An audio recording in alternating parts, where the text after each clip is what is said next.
The Beer Necessities is back, and this time it's the first part of what I hope will be a multi-part series recorded over a number of years, visiting the various beer gardens and beer kellers of Bavaria's capital, Munich. Marmor, Stein und Eisen bricht, aber unsere Liebe nicht. Alles geht vorbei, doch wir sind uns treu.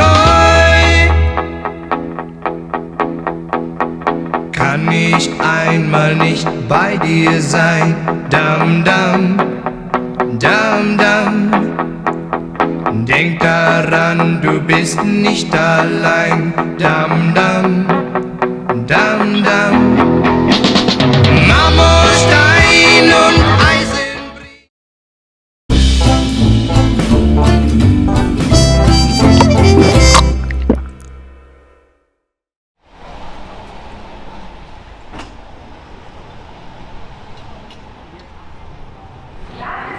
Well, lads, cheers. It's 9:30 in the morning, and we are in the Weisses Bräuhaus, and Weisses basically means white, and it's these days home to Schneider Weiss, which you will see in pubs and shops across the UK. Weiss beer, wheat beer. Now, the history of wheat beer and indeed this particular building goes back several hundred years. I bet you didn't know that, Crystal? I didn't. You didn't know that? I didn't know that. Let's have a quick sip before we go into it.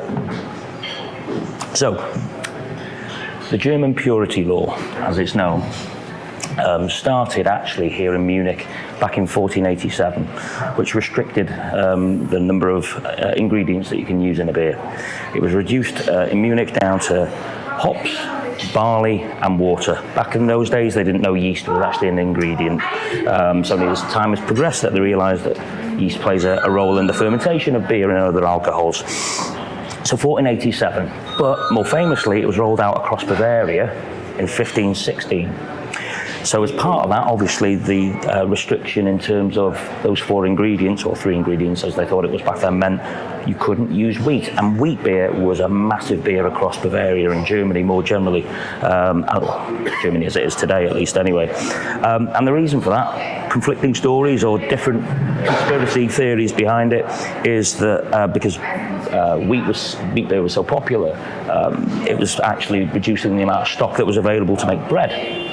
So when Duke Wilhelm IV of Bavaria introduced the German purity law, it was to really protect wheat reserves.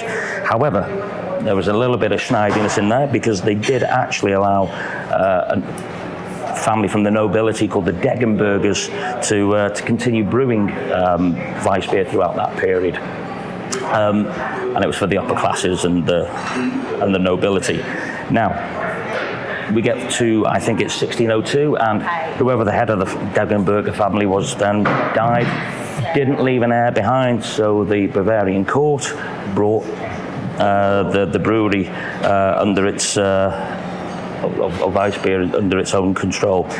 So this building here opened in 1607. So started brewing Weiss beer in this particular building, but it wasn't until 1872 that the Schneider family took on the lease of this particular place, and the Schneider Weiss was born. So by that point, the wheat beer had died a bit of a death.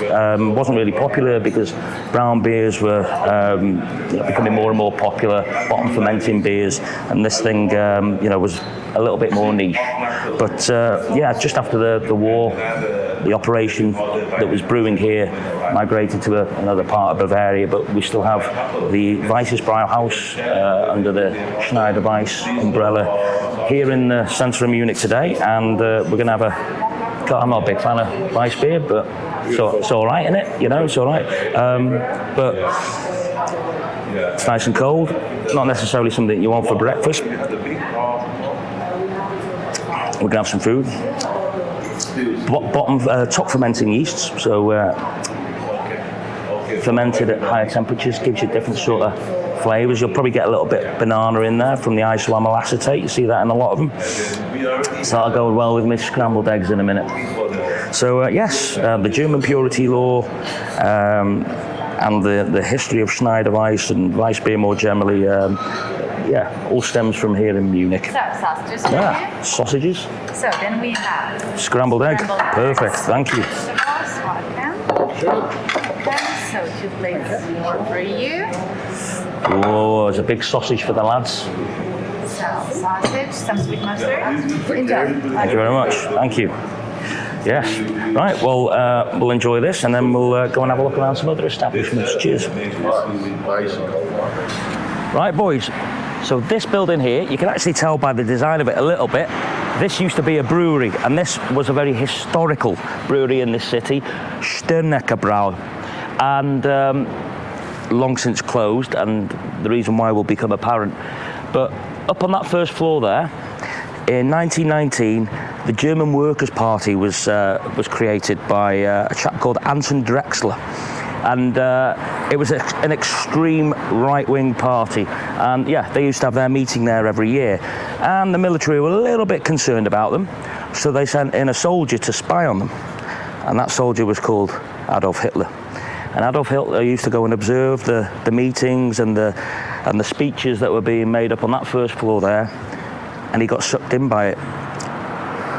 They got him on board, and the rest is kind of history, because the German Workers' Party, the DAP, they went on to, a couple of years later, revolve into what did become known as the Nazi Party. And in 1933, Hitler actually turned part of this building into a museum for the Nazi Party as well. And then, of course, once the war was over, this place was repurposed, never to be a brewery again, trying to cover all the tracks up for what this place actually meant in the history of modern European fascism. So yes, Sterneckerbräu, but we'll never get to taste it. The Viktualienmarkt is a market right next to Marienplatz in Munich's Old Town and has been held daily since 1807. Originally a farmer's market, it is now home to a range of high-quality food market stalls and restaurants, but it also has some quite wonderful little beer gardens. The main beer stall here alternates the beers it sells from Munich's main 6 breweries, and you'll pay about €10 a litre. But also here, the Munich Reinheitsgebot, the purity law of 1487, is celebrated.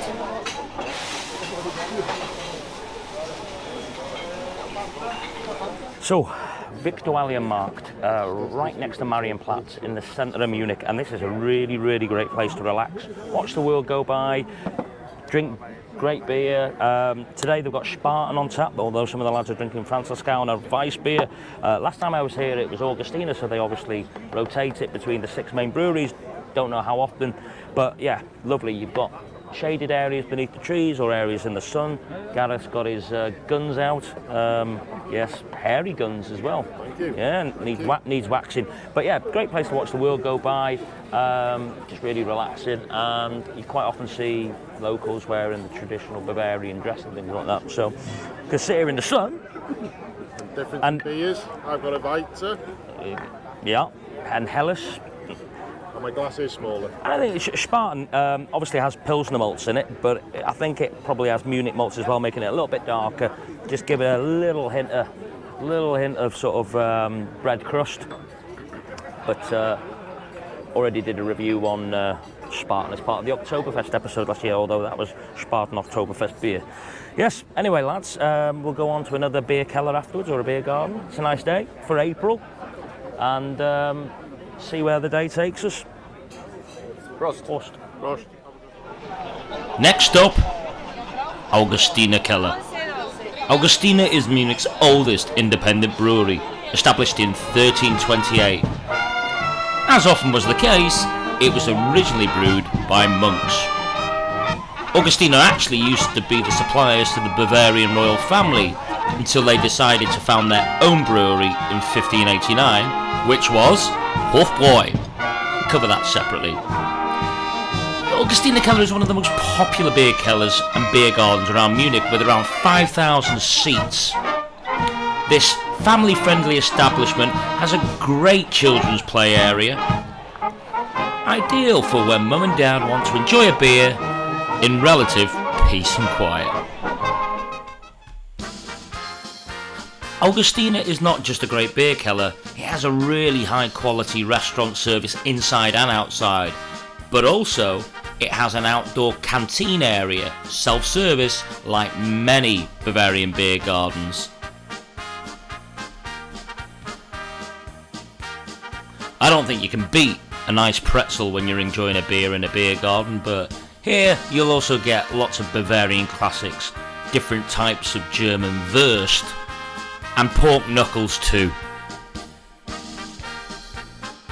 Anyhow, the main reason I'm here is the beer, and I absolutely love Augustiner's beer. And here, served from wooden barrels, is their Edelstoff. Not force carbonated, and therefore low in carbonic acid, which means it's so smooth and velvety on the tongue. It makes for a very different beer drinking experience, one to cherish without a shadow of a doubt. Anyhow, let's get paid up and get stuck in. Augustiner Keller, 5,000 seats in the beer garden, and today most of them are full. Live music, Augustiner Edelstoff, Schnapps or Basta. This place has been here since 1812. I think predominantly as a beer keller, place to store barrels and maybe even lager. Don't think they actually used to brew beer here itself. Still, nearly, over 200 years of history as an Augustiner keller. Great place, quite close to the centre of Munich, but surrounded by beautiful trees and just a really nice place to relax. Anyway, we're going to get stuck into some dinner. These days, the inside of the beer keller is a very traditional and classy restaurant. When you're inside, it's probably not immediately obvious that this used to be an actual beer keller, a place where beer lagered and was stored. And although this place has been around since 1812, it wasn't until 1862 that Josef Wagner, the owner of Augustiner, bought these premises. However, he probably didn't envisage that sometime later this would be one of the best places to hang out in the whole of Munich. I do recommend, though, if you come, you go down into the lager keller, right into the bowels of the building, and you'll get a real feel for where the beer used to be lagered and stored.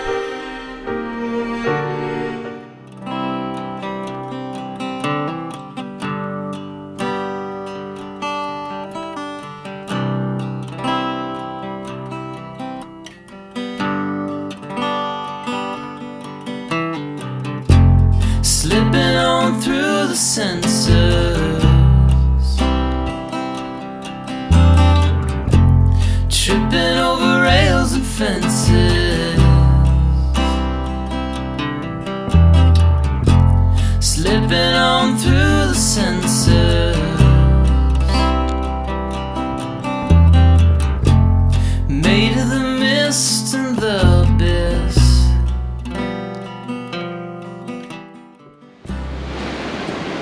Englischer Garten, the English Garden, just outside the city centre of Munich. Absolutely stunning place.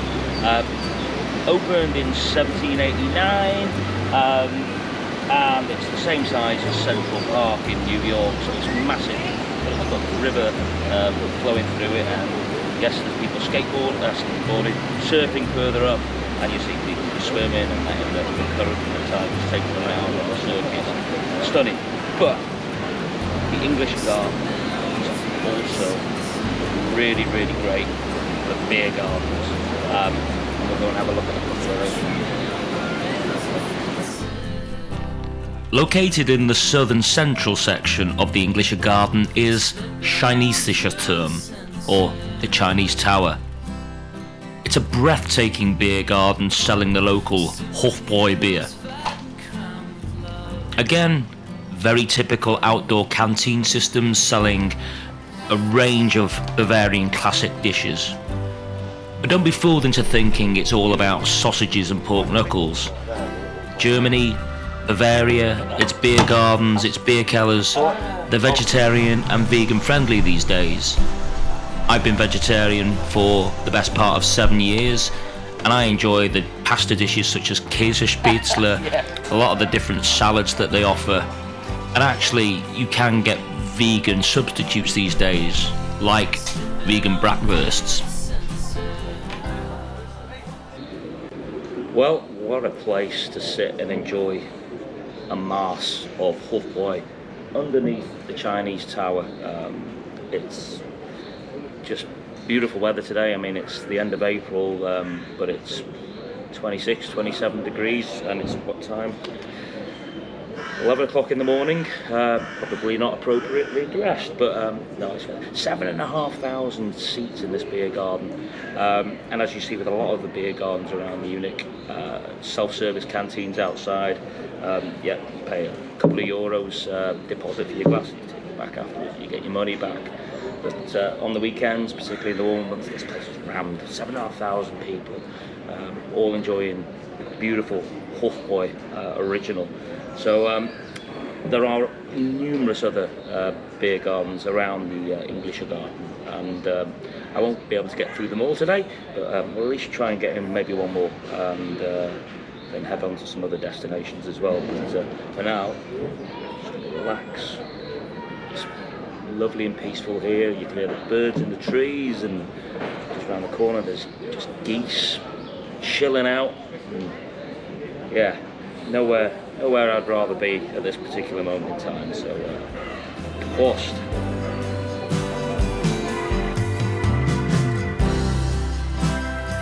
Close to the centre of the Englischer Garten is the Seehaus Beer Garden and Restaurant, serving Paulaner beer right next to a stunning lake. On a nice day, this is such a wonderful and relaxing place to enjoy beer, graze on food, and just watch the world go by.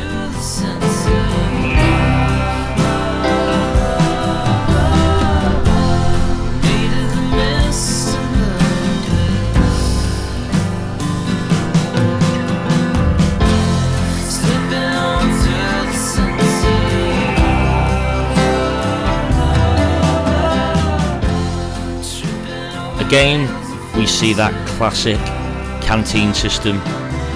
Beer, all different kinds of foods for all different kinds of dietary requirements. Dankeschön. Paulaner. Helles. Prost.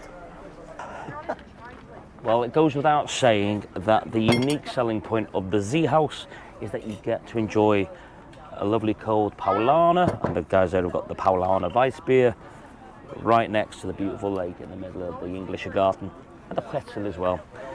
It's boiling hot, and this is absolutely stunning. You know, there aren't too many places you'll go where you'll be able to enjoy a beer quite in these surrounds. You've got German ducks, German geese, we've got swans, we've got normal geese, whatever a normal goose is, and a Canadian goose, a Canada goose. Goose. Is there a normal? I think so. Can you get a no, what's a normal goose? Do they migrate here? Do they go back, or are they just on holiday? Or? Maybe they're on like some sort of Yeah, maybe they've come away from duck the weekend. exchange Yeah. or something. Yeah. But anyway, this is Beautiful. doesn't get better than this. And now there's several other beer gardens around the Englischer Garden. We're not going to get there all today. There's a couple of Hofbräu ones, and but I think next we're going to go and have a look at somewhere that's a little bit special, a little bit different. This is the world famous Hofbräuhaus, major tourist attraction here in Munich. But it was in 1589 that Duke Wilhelm V, he'd had enough of the beers of Munich. The quality wasn't good, the price wasn't good, didn't compare with what he'd experienced in other regions of what is now Germany. So he started the Hofbräuhaus himself. And it was designed to just serve the royal court at that point in time. Now, it wasn't until 1828 when Ludwig I, he opened this to the public for the first time, and it became massively popular, as you can imagine. Back in those days, breweries, they weren't taverns as well, but obviously then they realised that they could make some good money by letting the general public in, and it became so popular that by 1896 they had to close the doors because they couldn't accommodate brewing and a tavern in this one place, despite it being massive. So in 1897, it was effectively reconstructed inside to be purely a tavern, and the brewery itself was moved out of the city, and actually it's probably a few miles out these days. But today it's a massive beer hall with live music, tourists from all over the world coming here. Great atmosphere, but it's not for everybody because it is very touristy and a little bit more expensive because of that. But if you go in, it's beautiful. Did get bombed, badly damaged during World War II, but it comes with a lot of history. I mean, the Nazi Party used to meet here regularly. Hitler used to do talks to thousands of people in here, and they don't tend to advertise that on the website here. But hell of a place, a lot of history. And last night we went and had a few beers in there, and we'll show some footage of that now.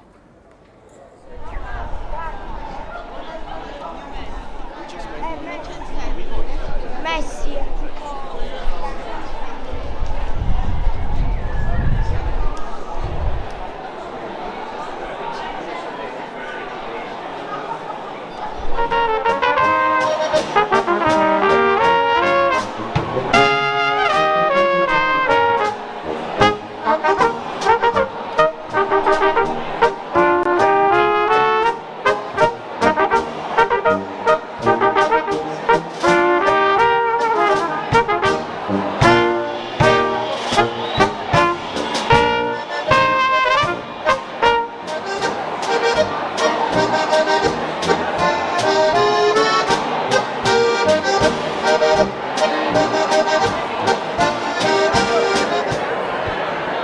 Okay, so the other thing about the Hofbräuhaus is there are over 100 tables here that are reserved for regulars, Stammtisch, and there's some examples over here, but it gets a little bit cooler than that. So you've got Stammtisch,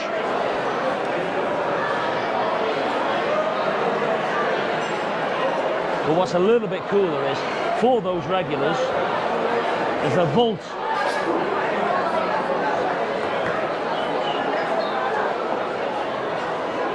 Over 600 cages containing the Kruger, the Steins for the locals. The waiting list is years on this sort of thing, but everybody has their own padlock, their own Stein, and when they come to their reserved tables, they unlock their own Stein, the staff pour them a drink, and they're on their way. So there's, I think there's 616, I think there might be, or a bit more than, or less than that, but pretty cool. And there's more right down the other end as well. So yeah, this is a place that is, in the past 150 years or so, really started to embrace the people of Munich and give those regulars a really good, exclusive time. Fair play. Now, the Hofbräuhaus is probably the main tourist attraction for global travellers coming to Munich. And as we've touched on already, there's a little bit of a Nazi footprint here. However, in 1920, really, this beer cellar here gave birth to the Nazi Party. The festival hall just above here, which we'll go and have a look at now, is where Adolf Hitler, when he was chief of propaganda for the German Workers' Party, which soon became the Nazi Party, he gave a speech to 2,000 people upstairs, giving the 25 points of the Nazi Party manifesto, and that was the start of Nazism.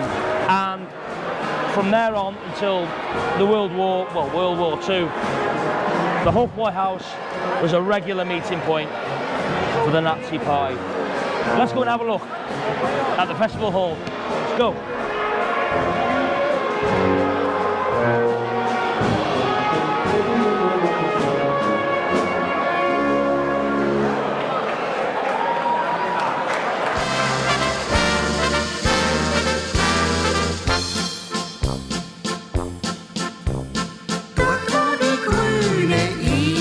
fließt, wo man mit Grüß Gott sich grüßt, liegt meine schöne Münchner Stadt, die ihresgleichen nicht hat. Wasser ist billig, rein und gut, nur verdünnt ist unser Blut. Besser sind Tropfen goldenen Weins, aber am schönsten ist eins. In München steht ein Hofbräuhaus, uns zur Zufahrt, da läuft so manches. Locked.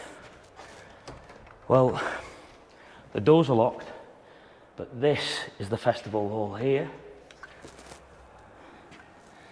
And you'll see from old photos that Hitler and the Nazi party had massive meetings here, and I think it was 1923, there was the Battle of the Hofbräuhaus, where the Nazis and the communists got into a massive scrap, a real bloody scrap in here.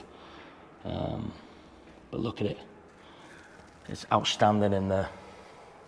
Absolutely outstanding. Such a historic place. So, and then obviously up until the Second World War, this was used as a very regular meeting place. Can't get in there today. Have been in there in the past. Don't seem to recall it used to being locked, but I guess every man and their dog is trying to get in here. Although I don't think most tourists who come to the Hofbräuhaus realise just what this place really used to entertain. But I guess in the 1920s, you had the beer hall putsch and things like that, where Hitler was famously arrested and put in prison and wrote Mein Kampf. This was the place to go and capture an audience. You didn't have television. You had thousands of men, women drinking beer. Perfect place to go and capture an audience and inspire people, and that's exactly what Hitler did.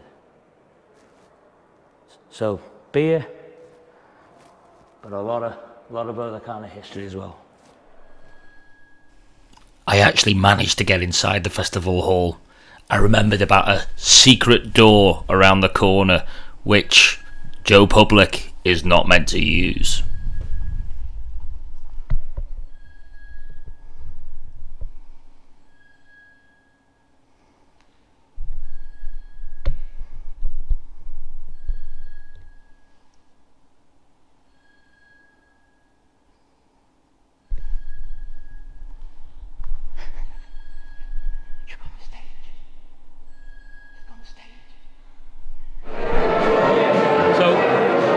Had a little look at the Nazi footprints that remain in this particular building, although they've been covered up somewhat. We may be forgiven for things like that. The chap up there resembles Adolf Hitler himself. However, he has nothing to do with the Führer. This chap here is Aloysius, and he exists from a 1911 short story from Bavaria. He was a porter at the Hauptbahnhof, the main train station, and working hard one day, he had a stroke and died. Now, Aloysius, when he was alive, he used to come to the Hofbräuhaus every day and drink beer.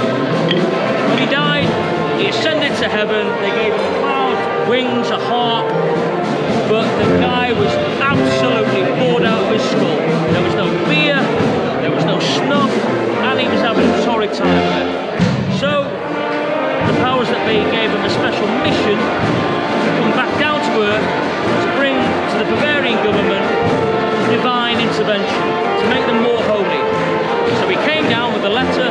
However, he stopped off at his beloved Hofbräuhaus first and didn't really leave. He got sloshed, and as a result he stayed there forever, still carrying his wings on the cloud, and never delivered that particular message, and therefore that divine intervention, that divine message never reached the Bavarian government.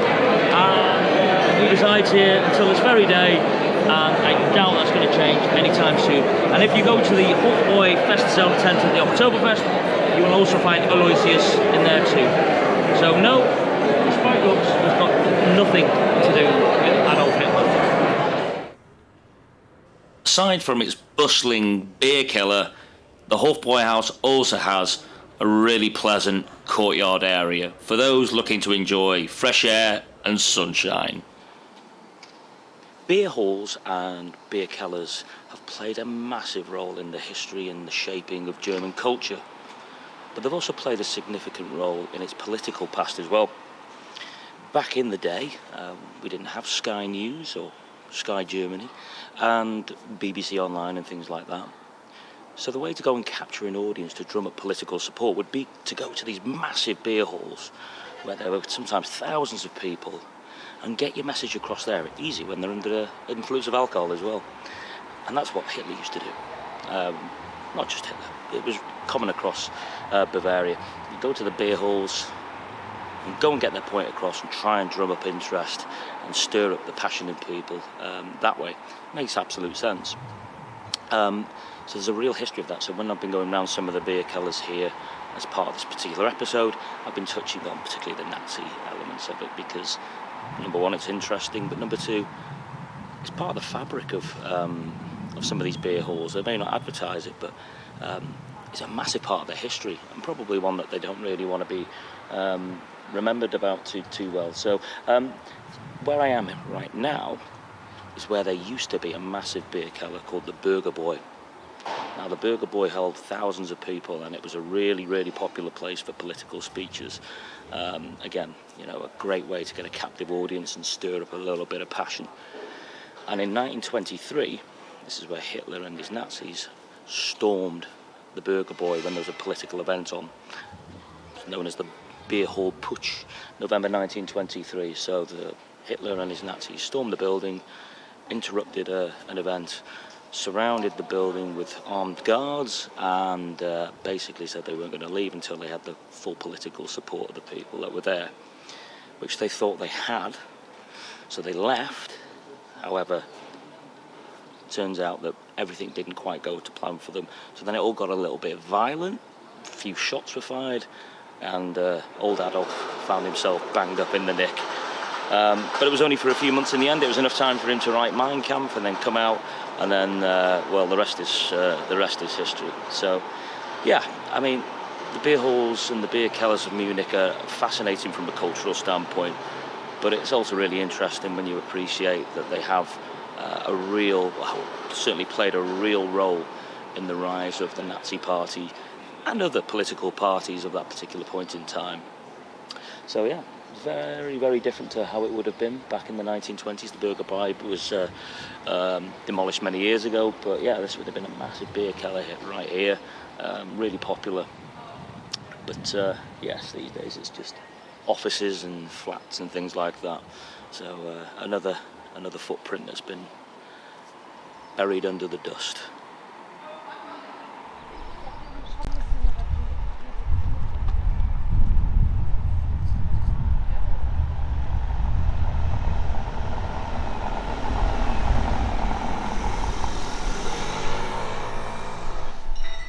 This place is something else. Look at this. They're the brew kettles.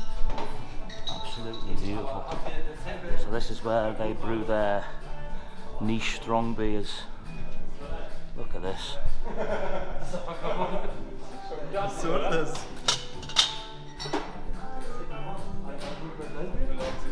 Traditional German music. Wow. Look at that. Absolutely stunning in here. Is that well water? Yes. Holy water. Oh, holy, not the stuff from the... Well, zum Krügel waschen. Krügel. Braugallery. Boy gallery. He hasn't been here for a while. Look how dusty he is. Yeah. All the various different Paulaner, Krüger from years gone by. Beautiful. This is lovely here. It's classy. It is classy. Salvatore Keller. So this got badly damaged during the war.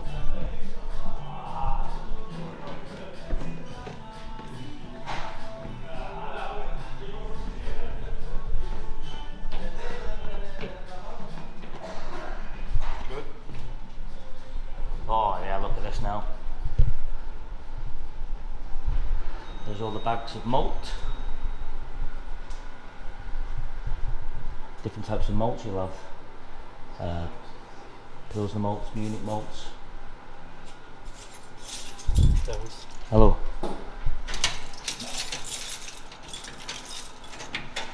Beautiful.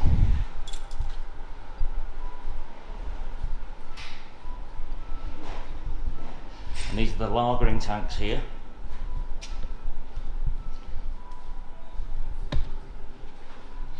So this is where certainly the lagers are left to ferment for several weeks in extremely cold temperatures, which will make it crisp and clear for the drinking punter. Beautiful. Look at it in here. Obviously redesigned down the years. I was really impressed with the inside of Paulaner Nockherberg, but I was equally impressed with its stunning beer garden. The place just oozes class, and like all those other beer gardens we've been to over this particular tour, Paulaner Nockherberg also has an outdoor canteen.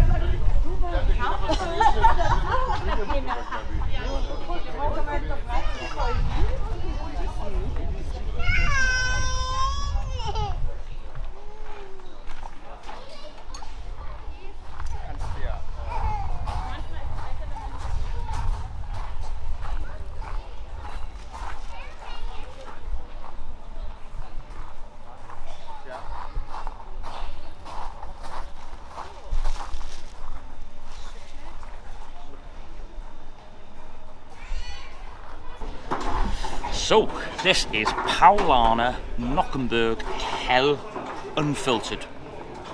It's 5.2%, but it, as the name suggests, it's unfiltered. So, it would be great to see this in a clear glass, because you could just see the sort of the cloudiness of the unfiltered beer. So it's lost a little bit in these porcelain jugs, which are obviously great to drink from. I mean, I love an unfiltered beer because it's before it has some of the flavour stripped out of it. So let's have a little bit of a taste.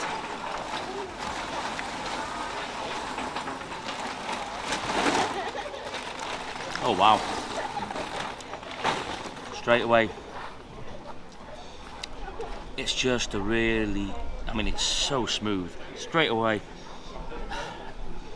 it's just like a real gentle medley of pears and apples. Really subtle, not too sweet.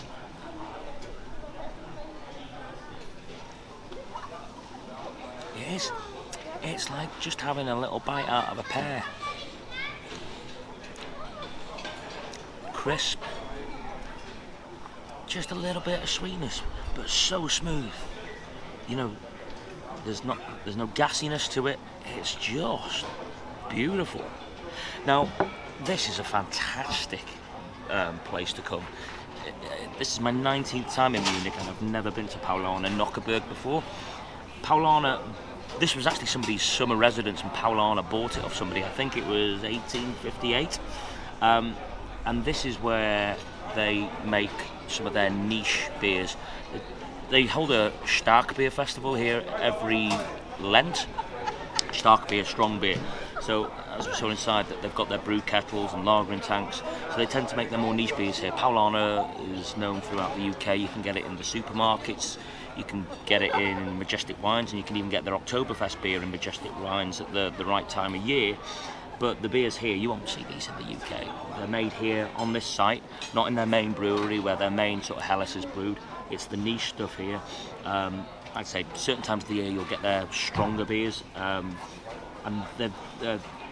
Paulaner have been basically doing strong beer festivals for centuries.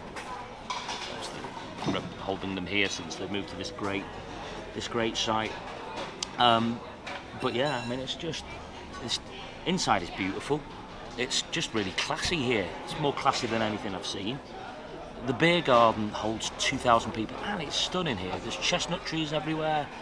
I mean, it helps that the weather's beautiful, you know, at the moment. But this is just a fantastic place to come and relax, and just take in some of their more exclusive and niche beers. But this is a delight to drink. I wish I could take it home. Now, what they have got on at the moment, again, you've got two parts to this beer garden. You've got a restaurant area where it's table service, yada yada, or as where we've been, is a self-service outdoor canteen like you see in a lot of the beer gardens here. So yeah, we went and got self-service on the Nockherberg Hell Unfiltered. They have got a Dunkel on as well, which I might have a little bit of a taste on that afterwards as well. But in the meantime, just sit here and relax. And this is Christoph over here who's drinking this as well. What do you get from this?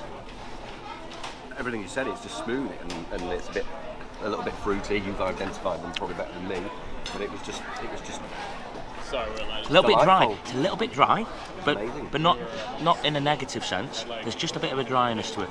It was almost like I don't want to go home today now. I'd like to sit here and do this all day. Well, yeah, we've been here a few days, but it feels like we're ending on a little bit of a high. Oh yeah, I mean, if you're in Munich, you've got to come to Nockherberg, Paulaner Nockherberg. It's not slap bang in the city centre. It's on the other side of the river from Hofbräuhaus, the train station, all the main areas. So you can get the tram near here, but I chose to walk because it's absolutely beautiful at the moment. But yeah, venture across. And there are obviously other things to explore around this part of the city. Anyway, I just by chance bumped into a little festival just down the street there, which, as a tourist, you'd never know about unless you just happened to be walking through that neighbourhood. It was brilliant.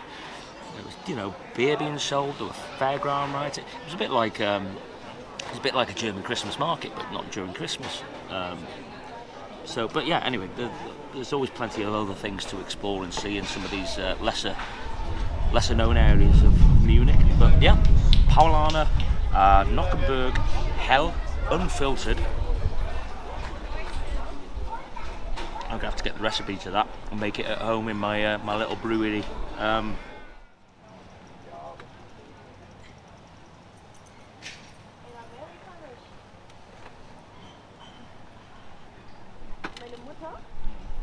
Sobald sie am Airport waren.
So, you come and get your own stein, and then you take it over here. Well, you give it a quick wash, and then take it over there to have it filled. How cool!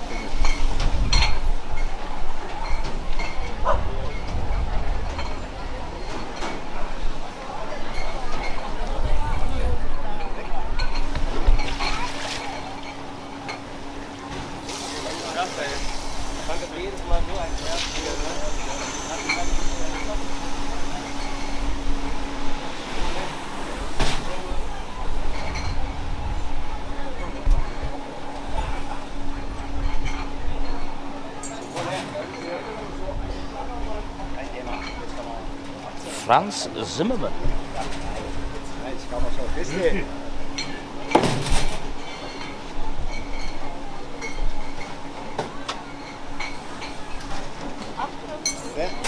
It's a Helles? Helles, yes. Franz Zimmermann. Nein. Ah. It's a lemonade. This is Helles. Oh, is it Augustiner? Augustiner. Ah, perfect. This is lemonade. Yeah, okay.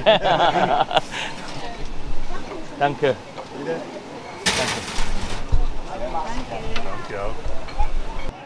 What a place Hirschgarten is. 8,000 seats in this beer garden, and I'd have to say today, which is a Wednesday lunchtime, oh no, it's half two on a Wednesday, it is a bank holiday, most seats are taken. It's incredible.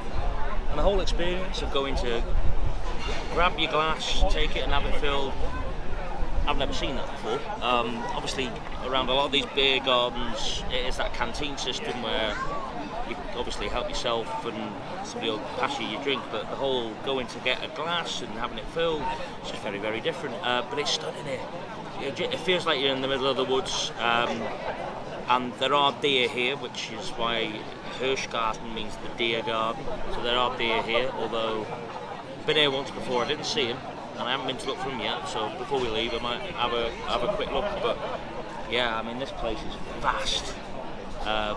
And there's live music playing, so it's just a really good chilled out atmosphere. And I mean, Augustiner on tap as well.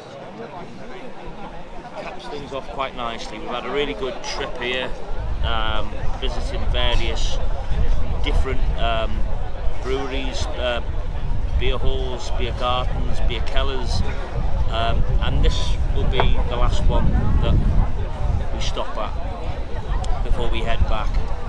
So it's been a pleasure. I'm going to enjoy this. Blossom dropping from the trees. Beautiful. Augustiner.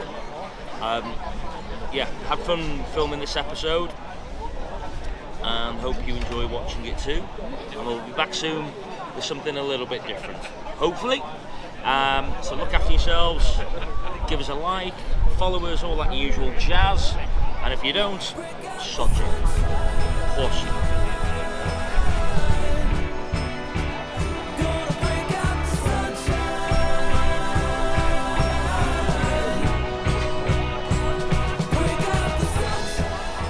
Almost by accident, I stumbled across the Auer Dult festival, which is held just outside the city centre of Munich 3 times a year.